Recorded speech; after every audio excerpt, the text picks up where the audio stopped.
जरा कल्पना कीजिए कि एक पुरानी और धूल भरी किताब आपके हाथ लगती है। कवर पर बड़े अक्षरों में लिखा है कि ये 7वीं सदी के एक महान संस्कृत कवि की आत्मकथा है। कोई भी पन्ने पलटना शुरू करेगा तो शायद यही सोचेगा कि भाई किसी प्राचीन दरबारी का सीधा साधा और उबाऊ जीवन पढ़ने को मिलेगा। बिल्कुल, लेकिन जैसे जैसे पन्ने पलटते हैं ना, तो एक के बाद एक झटके लगते हैं। मतलब पता चलता है कि ये तो किसी ऑस्ट्रियन महिला की निजी डायरी है। हाँ, और साथ ही 20वीं सदी के आजादी के आंदोलन का एक प्रखर नारा भी। एकदम सही। और साहित्य की दुनिया का एक बहुत ही शानदार भ्रम भी है, जिसे हम इल्यूजन कहते हैं। और इस सब के बीच बुनी है एक ऐसी प्रेम कहानी जो सदियों की सीमाओं को लांघ जाती है। सही कहा। और आचार्य हजारी प्रसाद द्विवेदी का ये प्रसिद्ध उपन्यास बाणभट्ट की आत्मकथा साहित्य के उन गिने चुने चमत्कारों में से एक है जो पाठक के हर उम्मीद को तोड़ देता है। तो आज की हमारी इस गहरी चर्चा में हम इसी रहस्यमयी दुनिया में उतरने वाले हैं।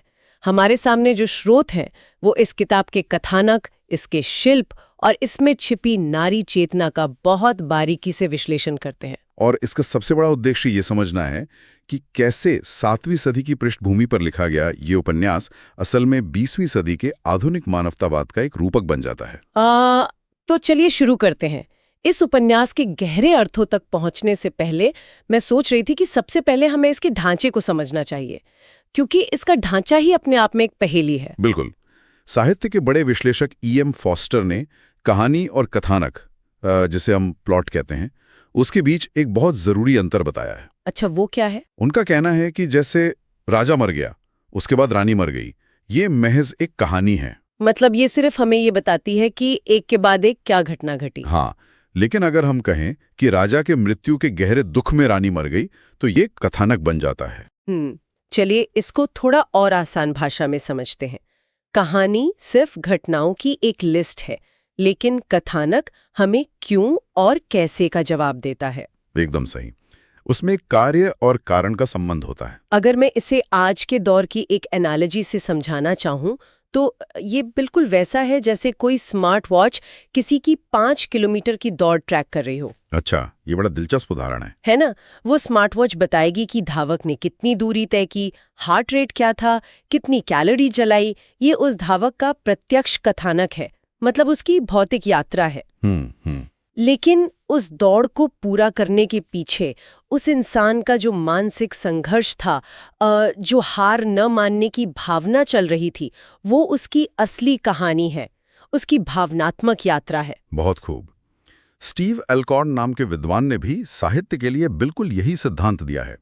कथानक नायक की भौतिक यात्रा होता है और कहानी उसकी भावनात्मक यात्रा। तो अगर हम बाणभट्ट की आत्मकथा को इस नजरिए से देखें तो इसका जो प्रत्यक्ष कथानक है वो बाणभट्ट के जीवन के केवल 7 दिनों की भौतिक यात्रा है। जी हाँ, रमेश कुंतल मेघ जैसे आलोचकों ने इस यात्रा को बहुत स्पष्ट रूप से बांटा है। स्थानेश्वन में निपुणिका से मिलना, गंगा नदी में नौका से मगध की ओर जाना, हाँ, और फिर हर्ष के दरबार में राजकवि बनना और वापस लौट आना। बीच में केवल 3 महीने का एक अंतराल है। देखा जाए तो ये बहुत ही छोटा सा प्लॉट है। बिल्कुल, लेकिन यहाँ सबसे हैरत अंगेज बात यह है कि इस छोटी सी भौतिक यात्रा के भीतर जो भावनात्मक कहानी है वो बहुत विशाल है। 1 मिनट रुकिए, यहाँ मुझे एक बहुत बड़ा कंफ्यूजन है।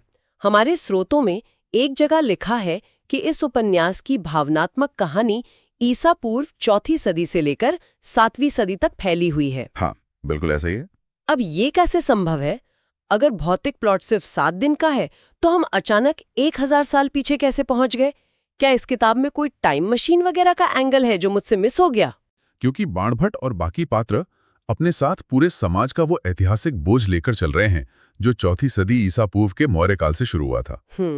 मतलब बौद्ध धर्म का पतन, ब्राह्मण धर्म का पुनरुत्थान और समाज में आ रहे बदलाव। एकदम सही। ये सब पात्रों के संवादों और उनके दार्शनिक टकरावों के जरिए सामने आते हैं। 7 दिन के भौतिक कथानक में लेखक ने सदियों का वैचारिक इतिहास समेट दिया है। मतलब पात्र वर्तमान में जी रहे हैं, लेकिन उनकी बातचीत और उनके सोचने का तरीका सदियों के इतिहास का नतीजा है। ठीक यही बात है। और इस यात्रा को आगे बढ़ाने के लिए द्विवेदी जी ने अप्रत्यक्ष कथानकों मतलब संस्मरणों का इतना कुशल प्रयोग किया है कि पाठक कभी वर्तमान और अतीत के बीच उलझता नहीं है। हाँ, और मैंने पढ़ा कि इस यात्रा को आगे धकेलने के लिए संयोग और नियति का भी बड़ा सहारा लिया गया है। बिल्कुल। जैसे बाणभट्ट का 6 साल बाद अचानक स्थानीश्वर के एक मेले में निपुणिका से टकरा जाना। अगर ये संयोग नहीं होता तो उपन्यास शुरू ही नहीं होता। सच में, और यहीं से उपन्यास का वो हिस्सा शुरू होता है जो सच में दिमाग घुमा देता है। एक रहस्यमयी प्रस्तावना जिसे किताब में कथा मुक्त कहा गया है। हाँ, ये बहुत ही अहम हिस्सा है। जब मैं स्रोत पढ़ रही थी तो मैंने एक बहुत ही अजीब चीज नोटिस की।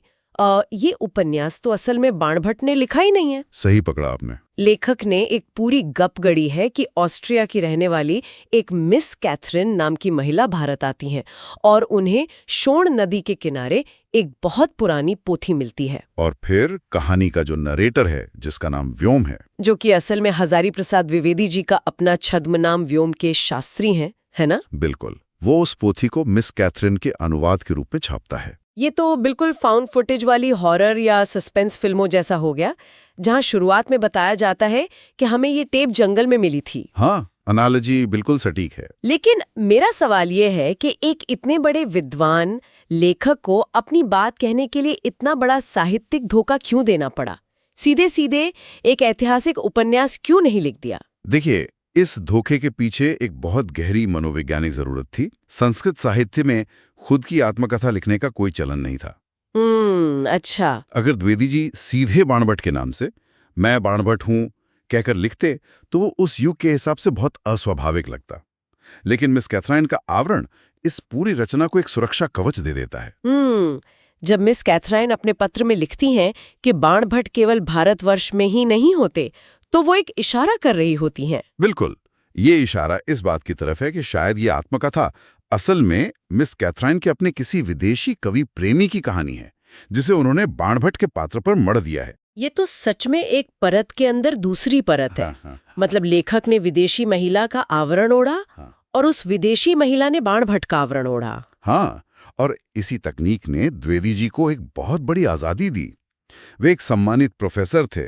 अपने भीतर की निजी प्रेम संवेदनाओं को सीधे अपने नाम से व्यक्त करना उनके लिए असहज रहा होगा। तो इस रहस्यमयी आवरण के पीछे छिपकर वो सब कह पाए जो शायद सीधे तौर पे कभी नहीं कह पाते। ये सिर्फ एक प्राचीन दरबारी की कहानी नहीं रही, बल्कि किसी भी काल में किसी भी प्रेमी का एक सार्वभौमिक अनुभव बन गई। प्रेम की बात तो समझ आती है, लेकिन इस सुरक्षा कवच का इस्तेमाल शायद सिर्फ रोमांस छिपाने के लिए नहीं हुआ था। आप किस तरफ इशारा कर रही हैं? अगर हम स्रोतों पे नजर डालें तो एक बहुत बड़ा राजनीतिक आयाम भी उभर कर सामने आता है। उपन्यास में महामाया नाम की एक पात्रा है। हाँ, महामाया का चरित्र बहुत ही शक्तिशाली है। वो दस्युओं मतलब विदेशी आक्रमणकारियों के खिलाफ पूरी जनता को एकजुट करने के लिए एक जबरदस्त भाषण देती है। वो कहती है कि राजाओं की आशा पर बैठे रहना हार है। बिल्कुल, वो कहती हैं कि अब राजा नहीं बल्कि लाखों अशिक्षित जनता को खड़ा होना पड़ेगा। अब ईमानदारी से कहूं तो ये 7वीं सदी की राजनीति कम और 20वीं सदी के भारतीय स्वतंत्रता संग्राम का आह्वान ज्यादा लगता है। ये एक बहुत ही पैनी ऑब्जर्वेशन है। हमें ये याद रखना होगा कि ये उपन्यास 1946 में लिखा गया था, जब भारत पर ब्रिटिश हुकूमत थी और आजादी का संघर्ष अपने चरम पर था। हाँ, पूरे देश में एक अजीब सी बेचैनी थी। द्वितीय विश्व युद्ध खत्म ही हुआ था। तो यहाँ मैं एक डेविल्स एडवोकेट की तरह सवाल पूछना चाहूंगी। जी जरूर। अगर मैं कोई ऐतिहासिक कहानी पढ़ रही हूँ और उसमें अचानक आधुनिक लोकतंत्र या राष्ट्रवाद घुस जाए तो क्या वो अजीब नहीं लगेगा? ये तो ऐसा हुआ जैसे मुगल आजम फिल्म में कोई किरदार वोटिंग मशीन की बात करने लगे। मतलब एक ऐतिहासिक उपन्यास में आधुनिक विचार डालना एक तरह की ऐतिहासिक विसंगति नहीं है? आपका सवाल जायज है, लेकिन इसे समझने के लिए हमें साहित्य की एक खास विधा को समझना होगा जिसे ऐतिहासिक रोमांस कहते हैं। अच्छा। द्विवेदी जी कोई इतिहास की पाठ्यपुस्तक नहीं लिख रहे थे। वे इतिहास को एक कैनवस की तरह इस्तेमाल कर रहे थे। एक लेखक हमेशा अपने समय से जुड़ा होता है। मतलब जब वो अतीत में झांकता है तो असल में अपने वर्तमान के सवालों के जवाब ढूंढ रहा होता है। बिल्कुल। तत्कालीन पराधीनता और राष्ट्रीय संकट को उन्होंने 7वीं सदी में हूण आक्रमणकारियों के संकट के रूप में दिखाया। महामाया जब राष्ट्र के लिए प्राण देने की बात करती है तो वो 1946 की उस भारतीय चेतना की आवाज है जो सदियों की गुलामी के बाद जाग रही थी। ये बात ध्यान रखने वाली है कि हम यहाँ उपन्यास में मौजूद इन संदर्भों का सिर्फ विश्लेषण कर रहे हैं, किसी राजनीतिक विचारधारा का समर्थन नहीं कर रहे। बिल्कुल, हमारा काम सिर्फ स्रोतों में दिए गए राष्ट्रीय जागरण के विचारों को प्रस्तुत करना है। लेखक ने बस अपने समय की नब्ज को अतीत के किरदारों के जरिए धड़कने का मौका दिया। ये बहुत दिलचस्प है कि इतिहास का चश्मा पहनकर वर्तमान को देखा जा रहा है, और जब हम इन किरदारों को करीब से देखते हैं तो एक बात जो सबसे ज्यादा चौंकाती है वो है महिलाओं की भूमिका। इस उपन्यास की महिला पात्र सच में बेमिसाल हैं। स्रोतों का गहराई से अध्ययन करने के बाद मुझे तो ऐसा लगा कि इस कहानी के असली हीरो न तो राजा हर्षवर्धन है और न ही खुद बाणभट्ट। तो आपको असली हीरो कौन लगा? इस उपन्यास की असली धुरी तो ये सशक्त महिलाएं हैं। बाणभट्ट तो बस एक सूत्रधार या रिपोर्टर की तरह लगता है जो इनके शौर्य को देख रहा है और हैरान हो रहा है। आप बिल्कुल सही कह रही हैं। इस उपन्यास का सबसे क्रांतिकारी पहलू यही है। 7वीं सदी के आवरण में द्विवेदी जी ने पुरुष प्रधान समाज की मान्यताओं को झकझोर कर रख दिया है। हाँ, उपन्यास में महिलाओं के शोषण का बहुत ही कड़वा और यथार्थवादी चित्रण है। जैसे भट्टनी, जो एक प्रतापी राजा की पुत्री है, उसका अपहरण हो जाता है, और निपुणिका, जो एक निचले वर्ग की विधवा है, उसे समाज में तरह तरह के लांछन सहने पड़ते हैं। लेकिन लेखक ने उन्हें कहीं भी असहाय या बेचारी नहीं दिखाया है। वो रोने धोने वाली अबलाएं नहीं है। बिल्कुल नहीं।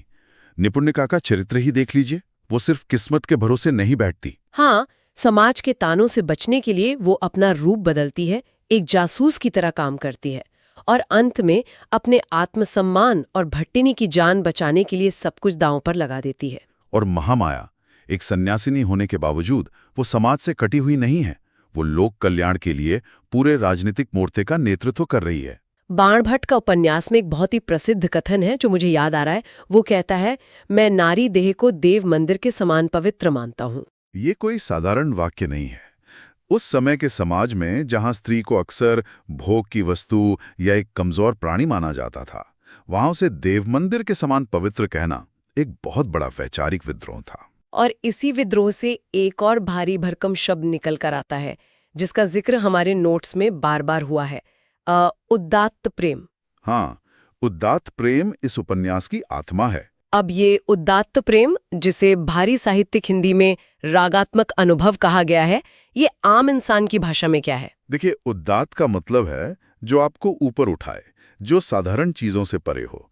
उपन्यास में प्रेम का स्वरूप दैहिक या शारीरिक नहीं है। मतलब आज के दौर की कहानियों की तरह लड़का लड़की मिले और शादी हो गई वाला प्रेम नहीं है। बिल्कुल नहीं। यहाँ प्रेम एक ऐसा भाव है जो व्यक्ति को निखारता है। निपुणिका का बाणभट्ट के प्रति जो प्रेम है, या भट्टनी का जो मौन अनुराग है, वो किसी को पाने की जिद नहीं है। वो एक आध्यात्मिक समर्पण है। जो अंत में लोक मंगल की ओर मुड़ जाता है। जब आप किसी से प्रेम करके एक बेहतर इंसान बनते हैं और समाज का भला करने लगते हैं, तो वो प्रेम उदात्त हो जाता है। ये वाकई बहुत गहरा विचार है। और अगर हम इन सभी तारों को एक साथ जोड़ना शुरू करें, वो जटिल कथानक, इतिहास के बहाने वर्तमान की राजनीति और महिलाओं का ये उदात्त प्रेम, तो ये सब एक ही दिशा में जाते हैं। हाँ, ऐसा लगता है कि ये सब एक ही परम दर्शन की ओर इशारा कर रहे हैं, और वो सर्वोच्च दर्शन है मानवतावाद, जिसे हम ह्यूमनिज्म कहते हैं। बिल्कुल सटीक निष्कर्ष है आपका। मैं इसे एक उदाहरण से समझाना चाहूंगी। जैसे हम आज के तकनीकी युग में कहते हैं कि दुनिया की सबसे बेहतरीन तकनीक वो नहीं है जिसमें सबसे ज्यादा फीचर्स हों। तो सबसे बेहतरीन तकनीक कौन सी है? सबसे बेहतरीन तकनीक वो है जो हमें अधिक इंसान बनाए, जो हमें जोड़े, और द्विवेदी जी के साहित्य का भी यही अंतिम लक्ष्य नजर आता है। द्विवेदी जी का स्पष्ट मानना था कि साहित्य अगर मनुष्य को वास्तविक रूप में मनुष्य नहीं बना सकता तो वो व्यर्थ है। बिल्कुल। और सबसे दिलचस्प बात यह है कि उपन्यास में मनुष्य को देवताओं से भी बड़ा माना गया है। एक मिनट, मनुष्य देवताओं से बड़ा कैसे हो सकता है? देवता तो सर्वशक्तिमान माने जाते हैं। उपन्यास में इसका बहुत ही सुंदर तर्क दिया गया है। कहा गया है कि मनुष्य क्षमा कर सकता है, देवता नहीं। क्या बात है, सच में कितनी गहरी बात है। देवता कठोर नियमों से बंधे होते हैं, वे कर्मों का हिसाब रखते हैं, सजा देते हैं। लेकिन मनुष्य का हृदय करुणा से भरा है, वो नियमों से हटकर सोच सकता है, वो गलतियों पर रो सकता है, और सबसे बड़ी बात, दूसरों को माफ कर सकता है। यही करुणा उसे देवताओं से भी ऊंचा दर्जा दिलाती है। सच्चा धर्म वो नहीं जो मंदिरों के कर्मकांड तक सीमित रहे। सच्चा धर्म वो है जिससे किसी का दुख दूर हो। हमारे नोट्स में एक बहुत ही क्लिष्ट लाइन है, नरलोक से किन्नर लोक तक एक ही रागात्मक हृदय व्याप्त है। इसका सीधा सा अर्थ यही है कि इस पूरी सृष्टि में इंसान से लेकर प्रकृति के हर कण तक एक ही करुणा और प्रेम का धागा पिरोया हुआ है। कोई इंसान छोटा या बड़ा नहीं है। एक साधारण इंसान जो किसी भूखे की मदद कर दे, वो किसी बड़े तपस्वी से कहीं अधिक महान है। यही इस उपन्यास के मानवतावाद का चरम है। तो सुनने वालों, अगर हम आज की इस पूरी चर्चा को एक जगह समेटें, तो हमने देखा कि कैसे मिस कैथराइन की एक काल्पनिक डायरी के बहाने शुरू हुई ये कहानी हमें प्राचीन काल से लेकर आजादी के संघर्ष तक की सैर कराती है। और हमें निपुणिका और महामाया जैसी महिलाओं के साहस से मिलाती है। हाँ, और अंततः हमें एक ही बिंदु पर लाकर खड़ा कर देती है, करुणा, क्षमा और एक सच्चा इंसान बनने की प्रेरणा पर। और तेज रफ्तार से भागती आज की इस दुनिया में, जहां सूचनाओं की बाढ़ है, एक ऐसा साहित्य जो हमें इंसानियत की याद दिलाए, ताज़ी हवा के झोंके जैसा है। तो इस गहरी और दिलचस्प चर्चा के अंत में मैं सुनने वालों के लिए एक विचार छोड़ना चाहूंगी। हमने शुरुआत में कहानी और कथानक के अंतर पर बात की थी, भौतिक यात्रा और भावनात्मक यात्रा। जी, जरा इस पर विचार कीजिएगा। यदि हमारी भावनाएं, हमारी करुणा और हमारे जीवन मूल्य ही हमारी असली कहानी है और हमारी सुबह से शाम तक की भाग दौड़ केवल कथानक है, तो आज हम जो भी कथानक जी रहे हैं वो हमारे बारे में कैसी कहानी लिख रहा है? क्या वो एक ऐसी कहानी है जिसे भविष्य में